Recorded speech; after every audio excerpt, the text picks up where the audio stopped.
लोग कोई बोलते नहीं है। हाँ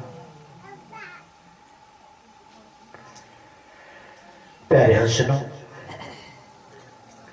जीवन गुरु को समर्पित करो। जैसे वो भृंगी कीट उस कीड़े को उठाकर लाता है, उसको भृंग भृंग भृंग की शब्द जोड़ देता है, और शब्द चोट देकर के उसे क्या करता है, उसे निढाल बनाता है। निढाल का मतलब तुम्हारा अहंकार मिटे, टूटे।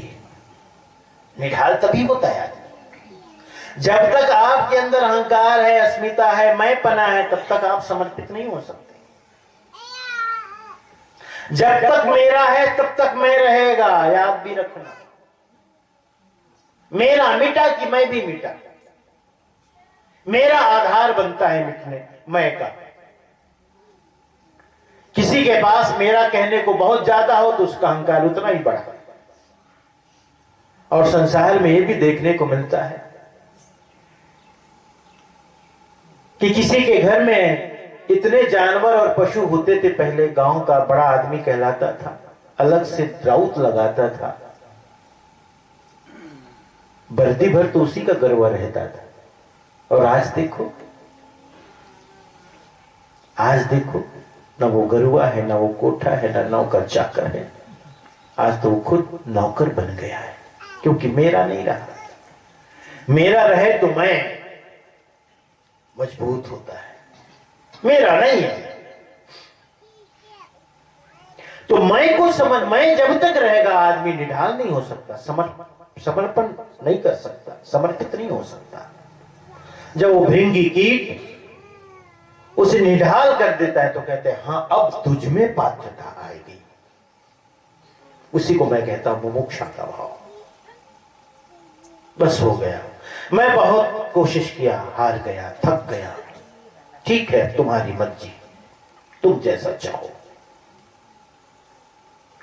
और यदि इस कदर कोई समर्पित हो जाए शिष्य, तो गुरु के लिए बड़ी सुविधा हो जाती है। कोई मिट्टी दावा करे कि नहीं मुझे सुराही बनाना, मुझे घड़ा ही बनाना। अब कुम्हार कहेगा तेरे में योग्यता रहे तब तो सुराही बनने लायक हो तो सुराही बना दो, घड़ा बनने लायक हो घड़ा, कलश तो कलश। लेकिन वो तो मुझे पता है ना, तुम्हें कैसे पता? तुम शर्त क्यों रखते हो? तुम्हें तो बस यही हो, मैं तो तुम्हारी शरण में हूं, मुझ में जो पात्रता हो वो गढ़ दे दो। शिष्य इस भाव से गुरु की शरण में जब आता है तो गुरु के लिए बड़ी सुविधा होती गढ़ने में। यही मुमुक्षा का भाव है, कोई शर्त ना हो, बेशर्त समर्पण। और ऐसा जब गुरु की शरण में आता है जीव, इसका मतलब है उन्होंने अब अपना सारथी गुरु को बना लिया, सारथी बना लिया।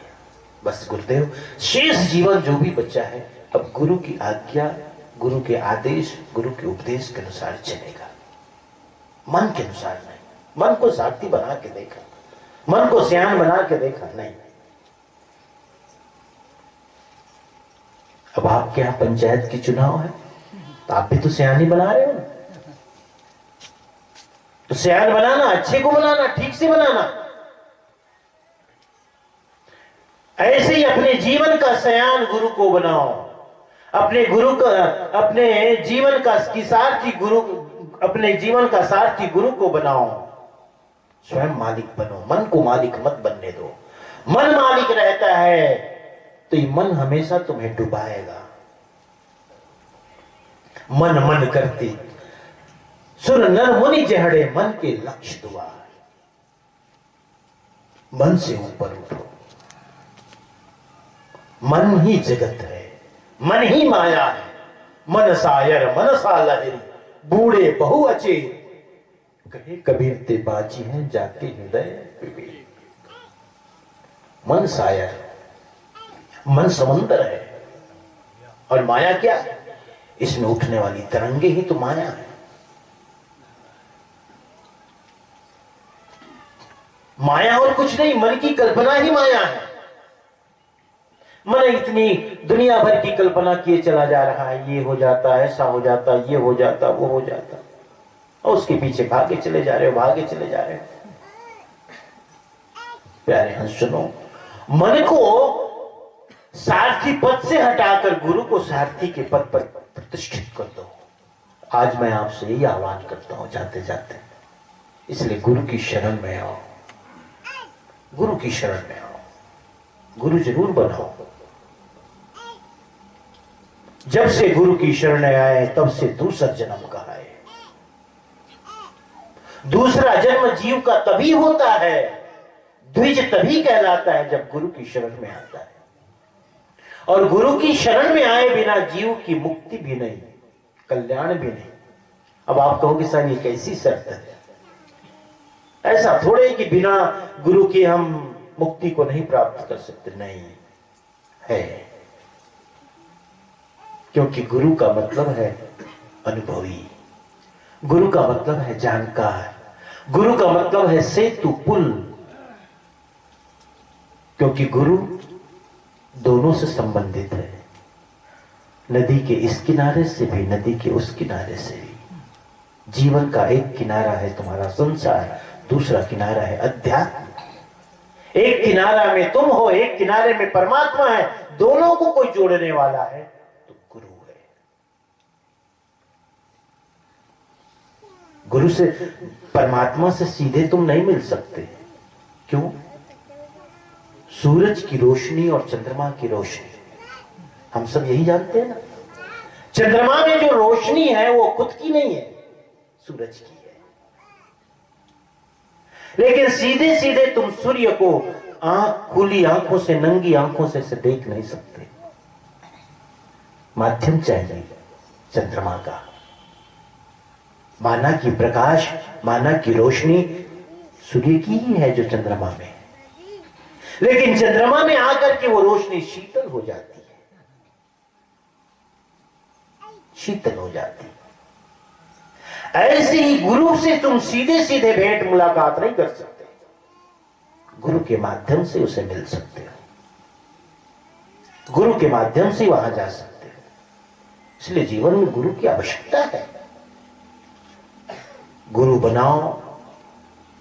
गुरु बनाने का मतलब है कि अब जो शेष जीवन है वो शास्त्र सम्मत होगा, गुरु सम्मत होगा, गुरु के आदेश के अनुसार होगा। और जब आप गुरु को सारथी बना लिए, गुरु को अगुआ बना लिए, गुरु को रहनुमा बना लिए, गुरु को पथ प्रदर्शक बना लिए, तो भूल की तो कोई गुंजाइश नहीं है। क्योंकि गुरु का मतलब है जो सभी भूलों से, गलतियों से ऊपर उठे हुए हैं, जो जगे हुए हैं, निरंतर जगे हैं, जो जागृत है। जागृत होगा, उनसे भूल नहीं हो सकती। भूल मिटे गुरु मिले पार की पारख देव लखाई। कहे कबीर भूल की औषधि पारख सबका पार। जगह होगा, उनसे भूल नहीं हो सकती। एक राज्य में एक राजा ने सोचा कि मेरी प्रजा कितना सुखी है, जरा जांच करो।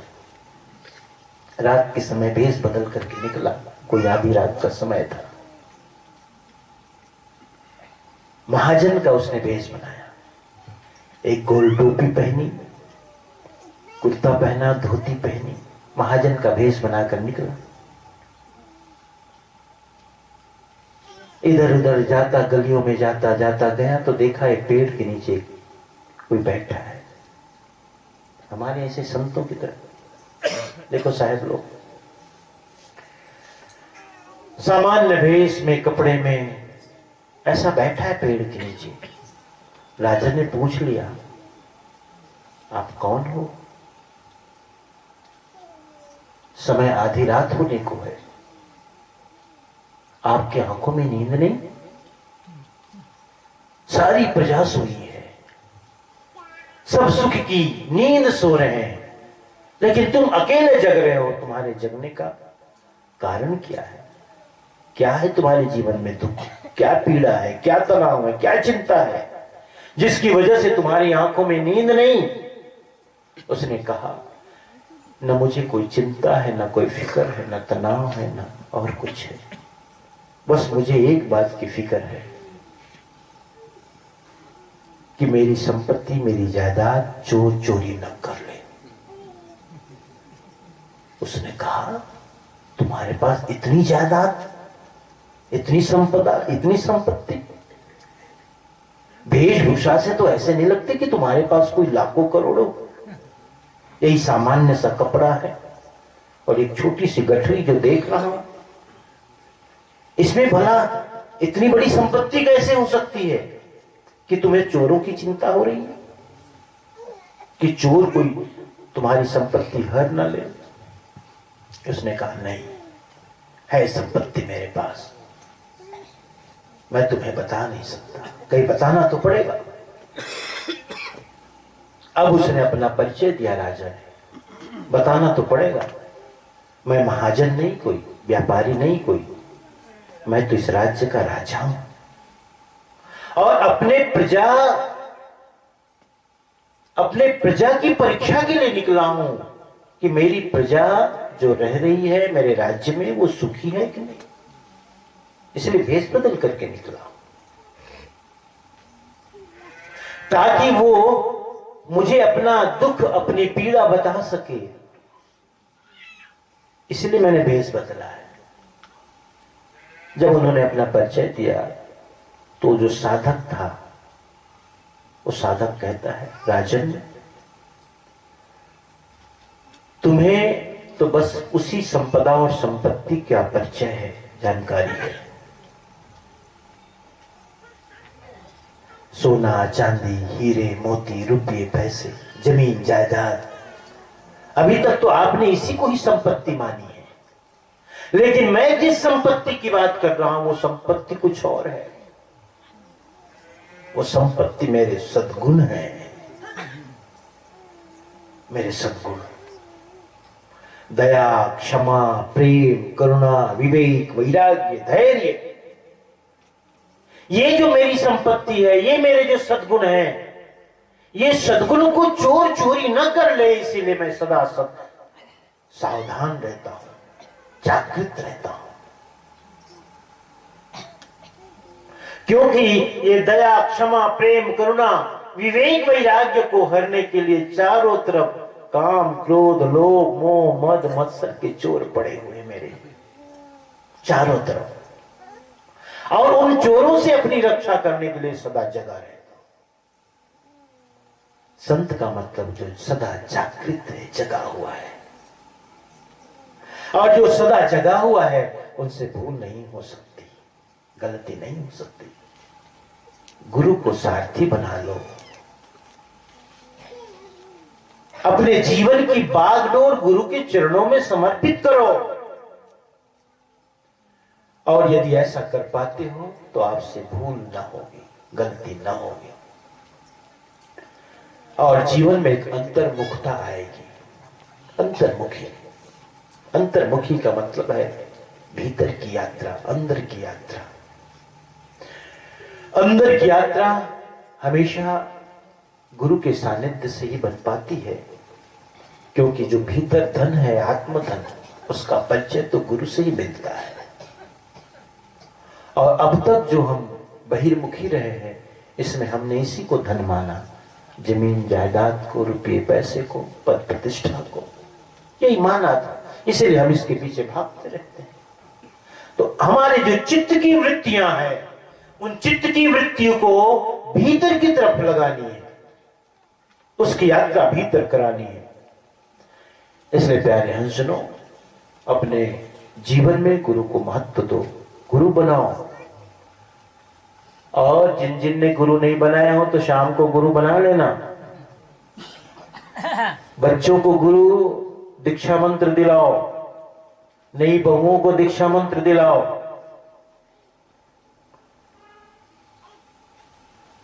सब माता पिता इस बात के लिए चिंतित रहते हैं कि बेटा बड़ा हो रहा है, बेटी बड़ी हो रही है, कहीं कुछ गड़बड़ ना हो जाए, होता है कि इधर उधर ना हो जाए। सबको चिंता होती है कि बेटी पढ़ने जाती है शहर में, बेटा पढ़ने जाता है, रहता है शहर में, बराबर फिक्र बनी रहती कि कोई गलत रास्ता न पकड़ ले, कोई बुरी संगति न पकड़ ले,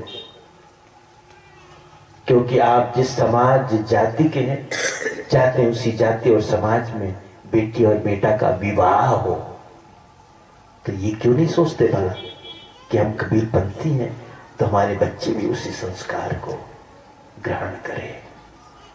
इसकी भी फिक्र होनी चाहिए कि यदि हम कबीरपंथी हैं तो हमारी संतान भी उस संस्कार को ग्रहण करे। इसके लिए माता पिता को, घर के बड़ों को आगे आना जरूरी है। उन पर मत छोड़ो, जैसे शादी ब्याह को उन पर नहीं छोड़ते हो, ऐसे ही गुरु दीक्षा मंत्र उन पर मत छोड़ो, उन्हें प्रेरित करो।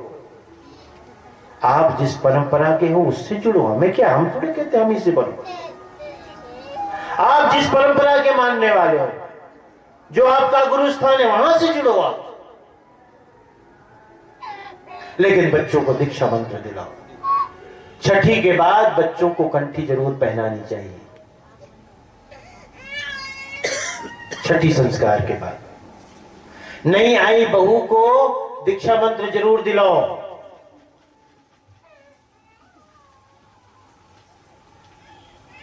दिलाते हो, करते हो ऐसा? पहले ऐसा किया जाता था।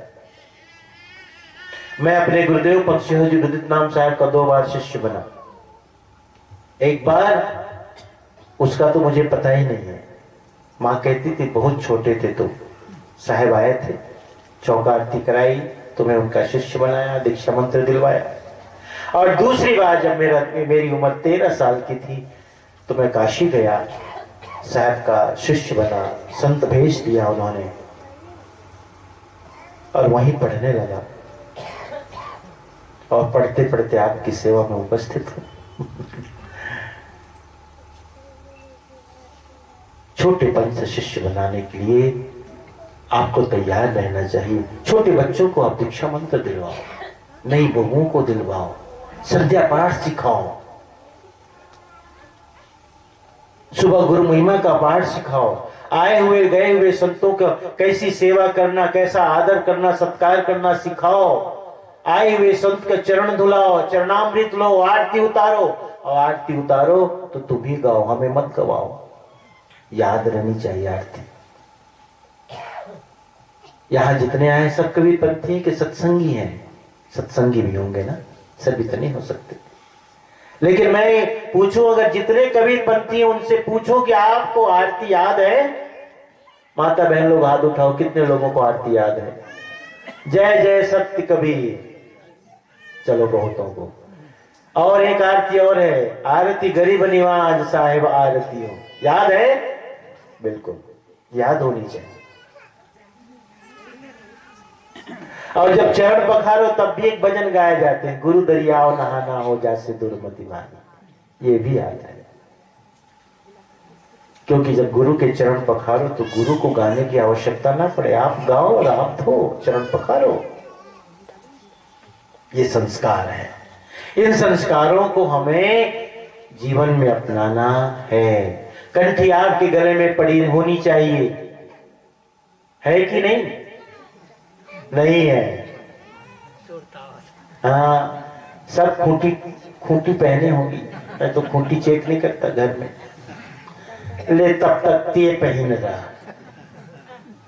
है, खूंटियों को मत पहनाओ। हाँ, अब ये भी कहीं मैंने कहा था, कहाँ के सत्संग था, यही कहा था क्या? कल ही तो कहा था। कंठी गुरु के द्वारा दिया हुआ मंगल सूत्र है। जब शादी होती है तो पति के द्वारा मंगल सूत्र पहनाया जाता है। अब तुम उसे पहने रहते हो क्योंकि आप विवाहिता हो, शादीशुदा हो, पहचान है। तो आपके गले में कंठी का मतलब है कि आपने किसी को गुरु बनाया। इसलिए गुरुदेव तो परम पति है, सदगुरु तो परम पति है, परम स्वामी। तो पति के द्वारा पहनाया हुआ मंगल सूत्र गले में जैसा रहता है, ऐसा ही गुरु के द्वारा दी हुई कंठी भी आपके गले में होनी चाहिए। सबके, ऐसा नहीं आपकी तरफ देख रहा हूं, सबके। क्योंकि सदगुरु परम पति है तो मात्र माताओं के लिए नहीं कह रहा हूं, हम सबके हैं। आत्मा के रूप में देखें तो परमात्मा हमारे पति है।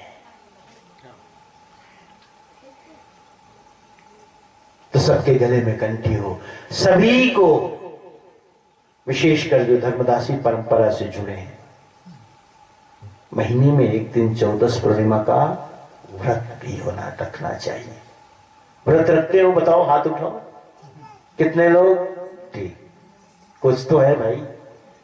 हाँ? 2 4 5 ही सही, और कोई एक भी ना उठाए तो कितनी कैसी बात है। लेकिन जो नहीं रहते हो, रहना है। कन्या देवी आप रहती है, भूख लगती, क्या करे साहेब ना, सब रहा करो। आप रहती, रहा करो। महीने में एक दिन भूख, साहब के नाम से भूखा क्या कहें उसको, एक प्रहर का अन्न का त्याग करना चाहिए। माता जी रहती थी पहले, रहती वो भी देखो, रहना चाहिए। ये अपने गुरु के प्रति समर्पण को दिखाता है, समर्पण को, कि हम अपने सदगुरु के लिए समर्पित हैं, निष्ठावान है। व्रत क्या है? एक प्रहर का भोजन का त्याग है, और क्या। हम गुजरात में देखते तो कभी कभी, हम शुरू में तो हमें हंसी आती थी, दोपहर में भोजन करते थे, शाम को नहीं करते थे। हमने पूछा क्यों नहीं कर रहे साहब, आज हम व्रत। हमने कहा ये बढ़िया है, इसमें ज्यादा सुविधा है। कैसा भी एक टाइम भोजन छोड़ना है, हम रात का छोड़ देते हैं। हमने कहा ये भी अच्छा है। लेकिन शाम का भोजन त्याग के बजाय दोपहर का भोजन का त्याग होना चाहिए, ये ज्यादा उचित है। तो एक महीने में एक दिन सदगुरु के नाम से व्रत रखना है, 14 पूर्णिमा का। सबके गले में कंठी, रोज संध्या पाठ, रोज गुरु महिमा का पाठ। हर घर में अपने सदगुरु की तस्वीर होनी चाहिए, होनी चाहिए। 3 तस्वीर, एक सदगुरु, एक आचार्य गुरु और एक दीक्षा गुरु।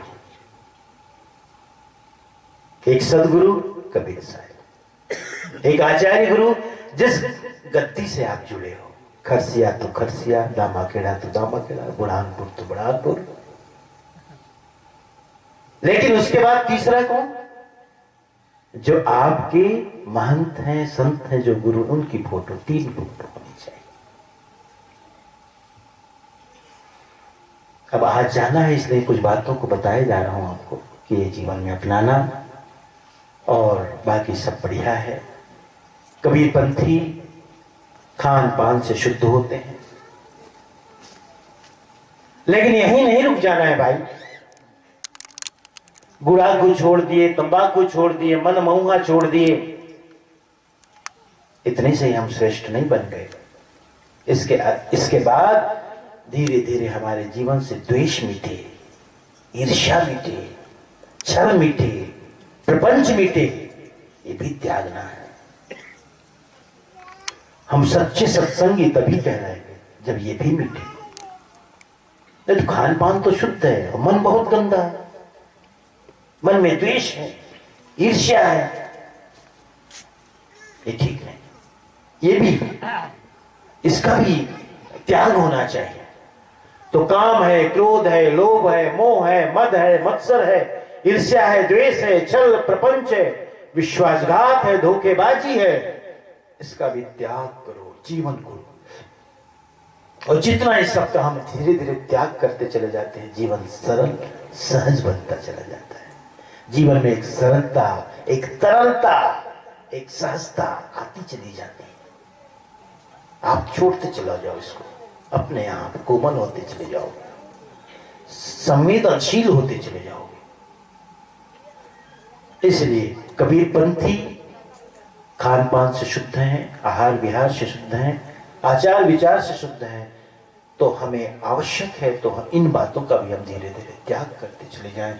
और अंत में यही कि जब आप धीरे धीरे सबको त्याग कर देते हो तो मृत्यु के लिए कोई भी मौका नहीं देते आप, क्योंकि पहले से आप अलग हो गए हो, अपने को मुक्त कर लिए हो। हाँ, अपने को मुक्त कर लियो, धीरे धीरे अपने को मुक्त करते जाओ, अलग करते चले जाओ। एक संत से पूछा गया, आपकी साधना क्या है? उस संत ने क्या कहा जानते थे? मेरे जीवन की साधना यही है कि जब भूख लगती है तो उसके लिए भोजन का इंतजाम कर देता हूँ, नींद लगती तो उसके लिए बिस्तर बिछा देता हूँ, प्यास लगती तो उसको पानी की व्यवस्था कर देता हूँ। उस आगंतुक ने पूछा, उसके लिए पानी का इंतजाम, उसके लिए भोजन का इंतजाम, बिस्तर का इंतजाम, लेकिन मैं तो आपको अकेले देखता हूं। कहे हाँ, मैं भी कल तक जब अज्ञान की दशा में था तो सोचता था मैं अकेला हूं, अब हम दो हो गए। मैं अलग हूं और जिनकी भोजन की व्यवस्था करता हूं वो अलग है। मैं इंद्रिय नहीं हूं, मैं इंद्रियों से भिन्न हूं, मैं मन से भिन्न हूं।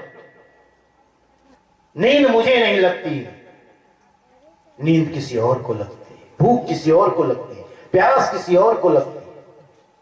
मैं उससे सर्वथा भिन्न हूं। जिस दिन से मैंने ऐसे जाना है, मैंने भी माना कि मैं अकेला नहीं, एक नहीं, दो हैं, और इसी भाव से मैं रहता हूं। मैं अलग हूं, इंद्रियां भिन्न है। जब उन्हें भूख लगती तो खिला देता हूं, खा ले भाई।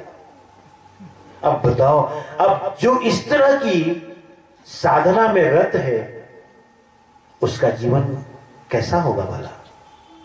भूख लगती भोजन करा देता, तटस्थ भाव से, आसक्ति के भाव से नहीं। अब आसक्ति मिट जाएगी क्योंकि वो उसने इंद्रियों को अलग मान लिया। भोजन करा देता, भूख लगी भोजन करा दिया, प्यास लगी भूख पानी दे दिया। तब उसने कहा कि मैं पहली बार जाना कि विश्राम जो करने वाला है वो अलग है, मैं अलग हूं। ऐसे ही हम साधना करें, धीरे धीरे खुद को अलग करते चले जाएंगे। जब अलग करते चले जाए धीरे धीरे, तो मौत के लिए क्या बचता है फिर? मौत तो यही छीनती है आपसे, आपका जो जिसे आप अपना मान बैठे हो उसी को तो आपसे छीन लेती है, और यही पीड़ा होती है। मृत्यु की जो पीड़ा होती यही है, क्योंकि जहां जहां से हमारी पकड़ है, जहां जहां से हमारा जुड़ाव है, वहीं से मौत छीन कर अलग करती चल। और आप पहले से ही कहते हो कि ये अलग कर दिया, उसको अब उसके लिए कोई मौका नहीं देते। आप तैयारी पहले की है, यही तैयारी हमारे जीवन की होनी चाहिए। प्यारे हंसनों, सभी को बहुत बहुत आशीर्वाद, सभी को बहुत बहुत धन्यवाद। खूब प्रेम से रहना, सुख दुख जीवन का हिस्सा है, घबराना मत। ये सुख दुख क्या है? अच्छा, आप तो कहें 2 बजे तक, लगभग 2 बजने को है क्या? अच्छा, 15 मिनट बाकी। सुख दुख जीवन का हिस्सा है, और ये मन का स्वभाव है।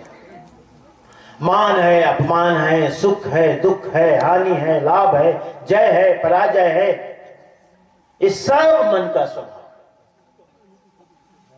और मैं यही आपको बताया आज कि मन को सयान बनाओगे तो ये ज्यादा अनुभव होगा कि किसी ने मुझे अपमानित किया, किसी ने मुझे दुख दिया, किसी ने मुझे पीड़ा दी, किसी ने मुझे गाली दी, हाँ? क्योंकि मन को आपने सारथी बनाया हुआ है। मन इसको द्विगुणित त्रिगुणित करता रहता है, मन से ऊपर उठना है। तो सुख दुख जीवन में आएंगे, सबके जीवन में आता है। ये मत समझना संतों के जीवन में दुख नहीं आता। तन दर सुखिया काहू न देखा, जो देखा सो दुखिया, सबके जीवन में है। श्री दे धरे का दंड सबको मिलता है, ख्याल में रखना। अच्छे बड़े बड़े संतों को भी अंतिम समय में दुख मिला है। कोई कैंसर से मरा, कोई लकवा से मरा, कोई और किसी चीज से मरा, शरीर मरा, लेकिन ये प्रारब्ध, ये देह धरे का दंड है। अब आप ये न सोचना कि साहब इतने बड़े ज्ञानी, इतने बड़े संत थे तो क्या हुआ भाई। संत और ज्ञानी होने का इतना ही मतलब है कि उन्होंने अपने वर्तमान को सुधार लिया, अब भविष्य के लिए कुछ भी अंकुरण के लिए नहीं रहा, आगे के लिए अंकुरण नहीं बचा। उसने बीज को बोन लिया, अब अंकुरण की क्षमता खत्म हो गई। लेकिन पिछला हिसाब है वो तो करना पड़ेगा, अभी पूरा नहीं हुआ। कभी कभी माता बहन आप लोग कहते हो साहेब अब नहीं मन करता यहां रहने का, जल्दी ले चलो। मैं कहता हूं माता जी कैसे ले चलो, जब तक ठिका पूरे नहीं भाई तब तक रहो नाम लौलाई। जब तक प्रारब्ध क्षीण नहीं होता कैसे जाओगे, और चले भी गए तो फिर आना पड़ेगा उसी हिसाब के लिए। वो थोड़ा बहुत बचा होगा, 2 4 10 पैसे का हिसाब। तो इतना बड़ा महंगा सौदा क्यों करना, जो है हिसाब पूरा करके जाओ ना, खत्म करो। यहां थोड़ा बहुत काम बचे उसे खत्म करो। नहीं करते हो आप कभी कभी, खेतों में गए हो, कल के लिए थोड़ा 1 घंटे का काम, अरे थोड़ा कर दो अभी, फिर कल आना पड़ेगा। बस यही बात है।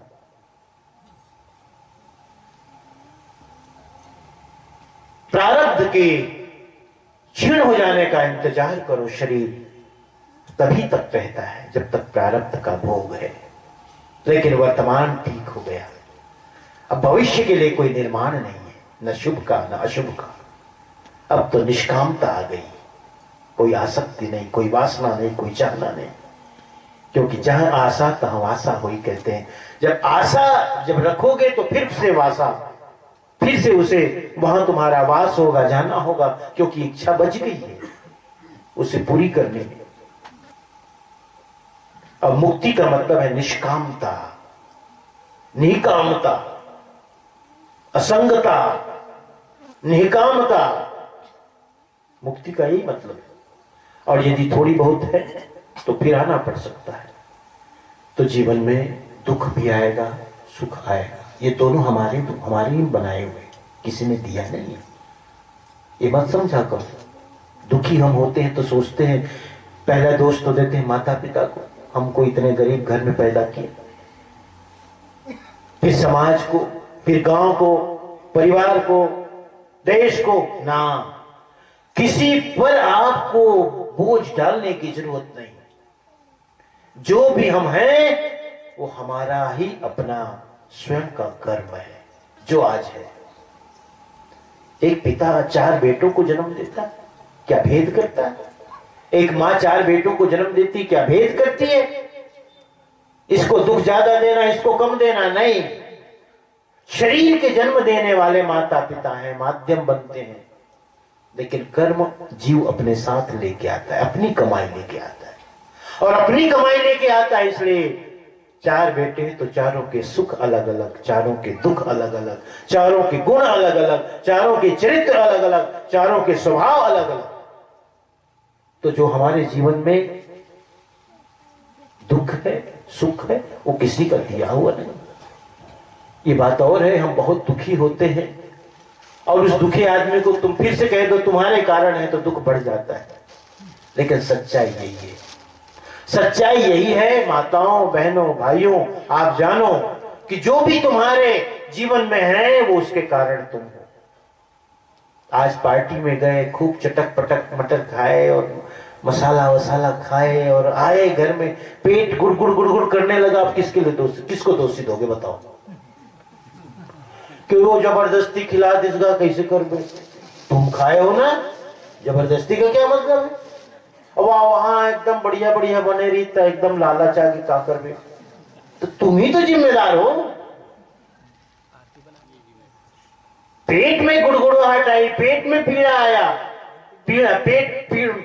पेट दर्द हुआ, पेट में पीड़ा हुई, तो उसके लिए कोई दूसरा जिम्मेदार नहीं। मैं अपनी बात बताऊं, सच में मैं जब कभी थोड़ा अस्वस्थ होता हूं तो याद करता हूं कि कल क्या क्या खाया था, कहां बदपरहेजी हुई, कहां बदसंयमी हुई। याद करता हूं, सच कहता हूं आपको। मैं क्यों दूसरे को दोषी कह रहा हूं? मैं स्वयं में चिंतन करता हूं, कहां भूल हो गई, कहां गलती हुई, सोने में, उठने में, बैठने में, खाने में, पीने में। कहीं तो कोई गड़बड़ हुई है, कहीं तो नियम भंग हुआ है, तभी ये बात आई। ऐसे ही हम अपने सुख दुख के लिए भी सोचें। जो भी है वो हम उसके लिए खुद कारण है, दूसरे नहीं। मोहन क्या नाम था उनका, पर्रिकर था, मनोहर पर्रिकर, रक्षा मंत्री थे, बड़े काबिल आदमी थे। कैंसर हो गया उसको। वो लिखते हैं कि मैं ऑपरेशन थिएटर में हूं, चारों तरफ बड़ी बड़ी मशीनें हैं, लाल पीली नीली बत्तियां जल रही है,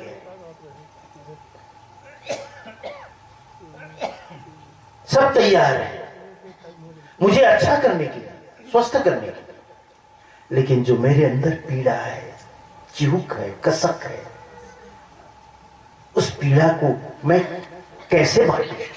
माना कि नौकर है, चाकर है, नर्स है, डॉक्टर है, सब है, लेकिन जो मेरे अंदर पीड़ा है, दर्द है,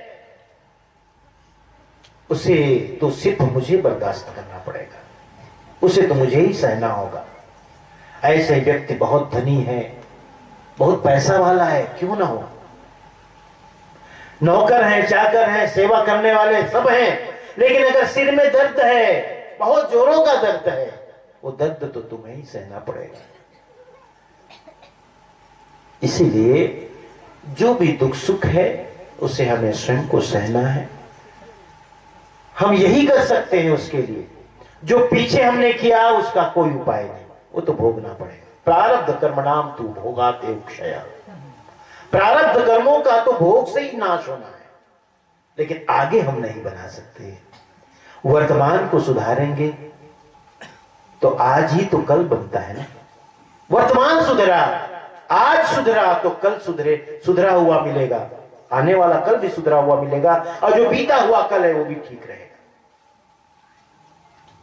वर्तमान में तुम्हारा वश है, वर्तमान में तुम्हारा नियंत्रण है, वर्तमान को सुधारो, वर्तमान को ठीक करो। ये तुम ठीक कर सकते, तुम्हारे हाथ में।